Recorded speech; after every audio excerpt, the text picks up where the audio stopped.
오늘 하나님 말씀은 느헤미야 7장 5절부터 73절 말씀인데 45절까지만 함께 읽도록 하겠습니다. 느헤미야 7장 5절부터 45절 말씀 함께 읽도록 하겠습니다. 내 하나님이 내 마음을 감동하사 귀족들과 민장들과 백성들을 모아 그 계보대로 등록하게 하심으로 내가 처음으로 들어온 자의 계보를 얻었는데 거기에 기록된 것을 보면 옛적에 바벨론 왕 느부갓네살에게 사로잡혀 갔던 자들 중에서 노임을 받고 예루살렘과 유다에 돌아와 각기 자기들의 성읍에 이른 자들 곧 스룹바벨과 예수아와 느헤미야와 아사랴와 라하мя와 나하마니와 모르드게와 빌산과 미스벨렉과 비그웨와 느흠과 바하나와 함께 나온 이스라엘 백성의 명수가 이러하니라. 바로스 자손이 2172명이요 스바랴 자손이 372명이요 아라 자손이 652명이요 바모압 자손 곧 예수아와 요압 자손이 2818명이요 엘람 자손이 1254명이요 삿두 자손이 845명이요 삭게 자손이 760명이요 빈누이 자손이 648명이요 브베 자손이 628명이요 아스가 자손이 2322명이요 아도니감 자손이 667명이요 비그웨 자손이 2067명이요 아딘 자손이 655명이요 아델 자손 곧 히스기야 자손이 98명이요 하숨 자손이 328명이요 베세 자손이 324명이요 하립 자손이 112명이요 기브온 사람이 95명이요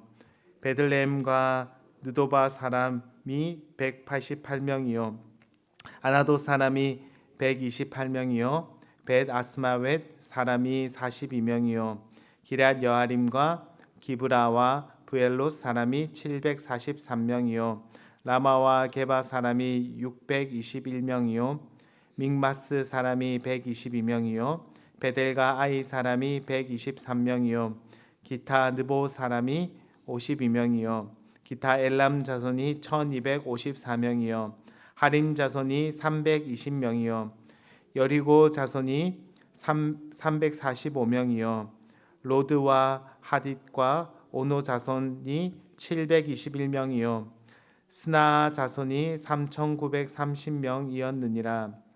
제사장들은 예수아의 집 여다야 자손이 973명이요 임멜 자손이 1052명이요 바스훌 자손이 1247명이요 하림 자손이 1017명이었느니라. 레위 사람들은 호디야 자손 곧 예수아와 감미의 자손이 74명이요 노래하는 자들은 아삽 자손이 148명이요 문지기들은 살룸 자손과 아델 자손과 달문 자손과 악굽 자손과 하디다 자손과 소베 자손이 모두 138명이었느니라. 아멘. 성경을 읽다 보면은 꼭 이런 것까지 기록을 해야 하나 이런 생각이 들 때가 간혹 있습니다. 사실 오늘 본문이 그렇습니다. 오늘 본문은 심지어 에스라 2장에 나오는 족보의 이름과 같은 그런 명단을 반복해서 기록하고 있습니다. 왜 성경은 이 많은 사람들의 이름을 에스라와 느헤미야 두 성경에 반복해서 기록하고 있을까요? 왜냐하면 중요하기 때문입니다. 성경에 좋은 일이든 좋은 일이 아니든 한 번 기록되는 것도 우연이 아닙니다. 그럼에도 불구하고 성경에 반복해서 기록하고 있다라는 사실은 하나님께서 이들의 이름을 중요하게 생각하신다라는 것을 우리가 알 수 있습니다. 우리가 볼 때는 바벨론 땅에서 이사온 사람들의 명단에 불과하지만 하나님은 이들의 수고와 헌신을 기억하시고 후대에 하나님의 백성들을 향하여서도 이들을 기억하라라고 말씀하고 있는 것입니다. 그러면 오늘 말씀에 나오는 자들은 누구입니까? 바벨론에 붙잡혀 갔다가 다시 예루살렘으로 돌아온 자들, 그 후손들이다라고 할 수 있습니다. 이들의 명단은 먼저 7절에서 지도자들을 기록하고 8절과 24절은 가계도에 따른 백성들의 이름을 기록하고 있습니다.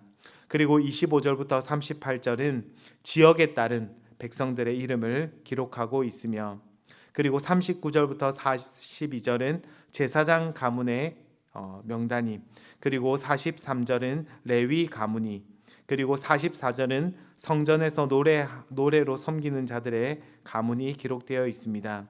그리고 45절은 성전의 문지기들의 가문이 기록되어 있습니다. 46절부터는 성전의 종들이 기록되어 있습니다. 46절 가장 먼저 나오는 느디님이라는 뜻은 성전에 들여진 사람들이라는 뜻이 있습니다.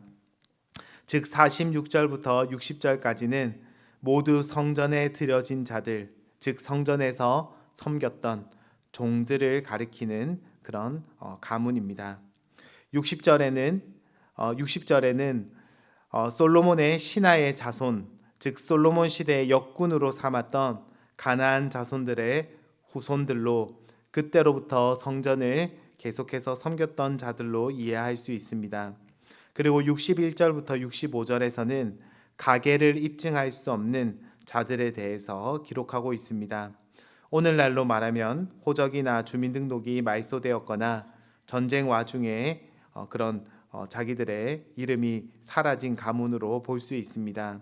이들의 신분은 정확하게 증명되지 않았기 때문에 제사장 직분으로 섬길 수는 없지만 이들도 하나님의 백성을 세는 그런 계수에 들어가 있음을 볼 수 있습니다. 이처럼 이스라엘 지도자뿐 아니라 각 계보와 지역에 살았던 사람들이 바벨론에서 다시 예루살렘으로 돌아왔습니다. 그 중에는 하나님을 섬기는 제사장과 레위인도 있어 황폐한 성전을 재건하고 예배를 회복하는데 중요한 역할을 했던 자들입니다. 그러면 이들의 이름이 중요한 이유는 무엇입니까? 그들이 바벨론 땅에서 예루살렘으로 처음 돌아온 그런 자들이기 때문입니다. 그들은 예루살렘이 단지 그리워서 돌아온 자들이 아니었습니다. 이미 나라가 망한 지 이들이 돌아왔을 때는 한 50년 정도 지났을 때였습니다. 예루살렘에서 나라가 망하고 포로로 잡혀온 세대는 거의 다 죽고 그 자녀와 그 손주 세대들이 돌아온 그 명단에 있었던 사람들이었습니다. 그들은 이미 바벨론 땅에서 터를 잡고 안정적인 삶을 살고 있었던 사람들이었습니다. 하지만 이 모든 평안한 일상을 포기하고 다시 예루살렘으로 돌아왔습니다. 그들이 돌아온 유일한 이유는 마치 믿음의 조상 아브라함처럼 하나님의 약속을 기억하였기 때문입니다. 예루살렘으로 돌아가게 되면 지금 누리고 있는 안정적인 삶과 어떻게 보면 내가 가지고 있는 집도 다 포기해야 했습니다. 하지만 하나님의 약속을 기억하면서 하나님의 나라를 다시 세우겠다라는 그런 소망으로 그들은 돌아왔습니다. 물론 그들의 삶이 완전하였던 것은 아닙니다. 에스라와 느헤미야 말씀을 보면은 그들 가운데 이방인과 통혼하여서 그런 잘못한 모습도 볼 수가 있습니다. 하지만 이런 연약함에도 불구하고 하나님께서는 하나님과의 언약을 기억하며 자신들의 삶을 바친 자들을 잊지 않으십니다. 이들의 희생과 헌신을 통하여서 예루살렘과 성전은 재건될 수 있었고 하나님 나라의 역사가 이어진 것을 볼 수 있습니다. 오늘 말씀을 통하여서 우리는 어떤 선택을 할 때에 어떤 기준으로 선택해야 하는지 다시 한 번 더 깨닫게 됩니다. 오늘날 많은 사람들이 선택을 할 때에 경제적인 유불리에 따라서 선택을 하거나 아니면 사람들의 평가와 인정에 따라서 선택을 합니다. 하지만 오늘 말씀은 우리에게 그리스도인들은 어떤 선택을 할 때에 하나님의 말씀을 따라서 하나님의 나라를 위하여서 선택해야 한다라는 사실을 말해주고 있습니다. 말씀을 따라서 선택하는 것은 때로는 손해보고 또 사람들이 볼 때는 어리석은 일처럼 보일 수 있습니다. 하지만 말씀을 따라서 순종할 때에 우리는 하나님의 뜻을 알게 되고 또 하나님의 나라를 세워 나갈 수 있습니다. 우리는 매일 선택하며 살아가야 합니다. 그런 선택의 순간 하나님의 나라와 그분의 말씀을 기억하며 선택해야 할 것입니다. 또한 오늘 성경 명단을 보면은 이름 있는 유명한 자들로부터 종들까지 모두 있었다라는 사실을 볼 수 있습니다. 하나님은 어떤 자들의 이름을 기억하십니까? 하나님은 교회의 위대한 지도자들만 기억하시는 것이 아니라 이름 없이 빛도 없이 교회를 사랑하고 섬긴 자들도 기억하실 것입니다. 1절 말씀에 내 하나님이 내 마음을 감동하사 귀족들과 민장들과 백성을 모아 그 계보대로 등록하게 하심으로 내가 처음으로 돌아온 자의 계보를 얻었는데 거기에 기록된 것을 보면 이라고 기록되어 있습니다. 이 이름이 성경에 기록된 것이 우연이 아님을 말하고 있습니다. 하나님께서 감동을 주셨기 때문입니다. 하나님께서는 이름 없는 자들, 우리가 생각할 때 별로 중요하지 않은 자들까지도 주님께서는 기억하시고 그들의 섬김을, 헌신을, 하나님의 약속을 따라서 살아간 그 삶을 잊지 않겠다라고 말씀하고 있습니다.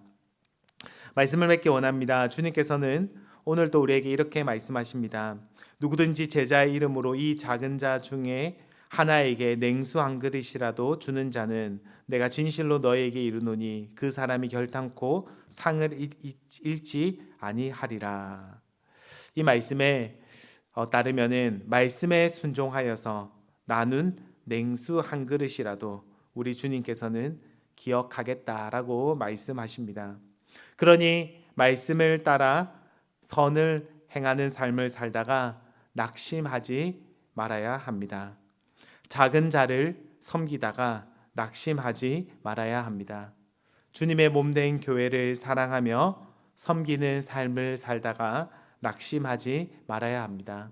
사람들은 몰라줄 수 있고 사람들은 나의 희생과 섬김을 기억하지 못할 수 있지만 주님 앞에 서는 그날 우리 주님께서 우리를 안아주시면서 위로하시고 수고하였다라고 말씀하여 주실 것입니다. 다시 한 번 더 주님을 기억하며 주님께서 우리를 기억하신다, 우리의 작은 섬김도 잊지 않으신다라는 사실을 기억하면서 하나님의 말씀을 따라 순종하며 살아가는 저와 여러분 되시기를 주님의 이름으로 축복합니다. 기도하도록 하겠습니다. 하나님 아버지, 우리가 생각할 때는 별로 중요하지 않은 이름이지만 주님께서는 그 이름을 아시고 기억하시고 칭찬하시는 그 주님의 말씀을 우리가 기억하기 원합니다. 오늘 하루 살아가는 동안 사람들의 칭찬과 좋은 평가를 받기 위해서만 살아가는 것이 아니라 하나님의 말씀을 따라서 지극히 작은 자를 사랑하는 그런 삶을 살아가게 하여 주시옵소서. 하나님의 말씀을 따라 살아간다고 누가 기억하지도 않고 그렇게 손해보는 것만 같은 삶을 살지라도 낙심하지 않고 그러한 삶을 계속해서 살아가게 하여 주시옵소서. 오늘 하루도 말씀을 따라 살아갈 수 있는 능력과 힘을 더하여 주시옵소서. 장래 가운데 슬퍼하는 또 우리 교회 성도 가족들이 있습니다. 주님 기억하여 주시고 위로하여 주시고 함께하여 주시옵소서. 예수님의 이름으로 기도드립니다. 아멘.